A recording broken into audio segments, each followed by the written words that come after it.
মিষ্টির দোকানের মতো খাস্তার গজা তোমরা এইভাবে বাড়িতে সহজভাবে বানিয়ে নিতে পারবে। একদম খাস্তা রসালো হবে এইভাবে যদি গজাগুলো বানিয়ে নাও।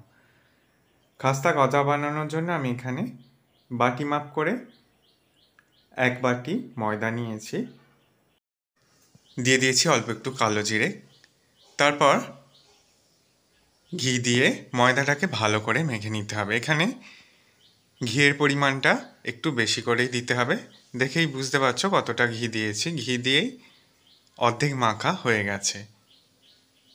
তারপর অল্প একটু জল নিয়ে ভালো করে একটু শক্ত করে এই ময়দাটাকে মাখতে হবে।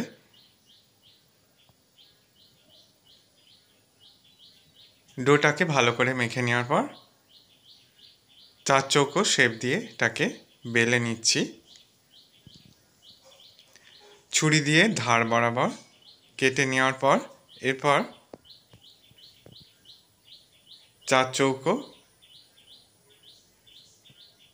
শেপের মাঝখান থেকে প্রথমে কেটে নিয়ে ছোট ছোট গজার আকারে কেটে নিচ্ছি।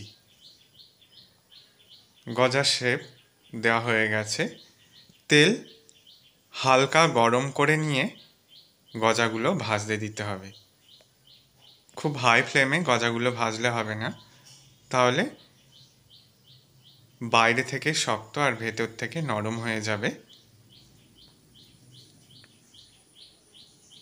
গজাগুলো ভাজা হয়ে গেছে, তুলে নিচ্ছি। এই গজাগুলোকে আমি ততক্ষণ ঠান্ডা করে নেব। এদিকে চিনির সিরাটাকে রেডি করে নিচ্ছি। চিনির সিরা তৈরি করার জন্য হাফ বাটি চিনির মধ্যে হাফ বাটি জল দিয়ে চিনির সিরাটাকে ঘন করে নিতে হবে, তবে তার সৃষ্টি করার প্রয়োজন নেই। হালকা একটু আঠালো ভাব হলেই হবে। চিনির সিরাটা দেখো পারফেক্টভাবে হয়ে গেছে। এবার যাতে চিনি সিরাটা বসে না যায় তার জন্য এর মধ্যে একটু লেবুর রস দিয়ে দিয়েছি। গ্যাসের ফ্লেম বন্ধ করে দিয়েছি। চিনি সিরাটাকে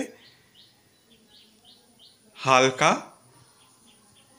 গরম অবস্থায় রেখে গজাগুলো পুরোপুরি ঠান্ডা অবস্থায় রাখতে হবে। এই অবস্থায় গজাগুলোকে চিনি সিরার মধ্যে দিয়ে দিয়েছি। জাস্ট 10 সেকেন্ড রেখে দিলেই সুন্দরভাবে এর মধ্যে রস ঢুকে গেছে। তোমাদের দেখিয়েও দিচ্ছি। আশা করি রেসিপিটা তোমাদের ভালো লাগবে। ভালো লাগলে বন্ধুদের মধ্যে অনেক শেয়ার করো। লাইক কমেন্ট করতে ভুলো না। সকলে সাবধানে সুস্থ থেকো। ভিডিওটা দেখার জন্য সকলকে ধন্যবাদ।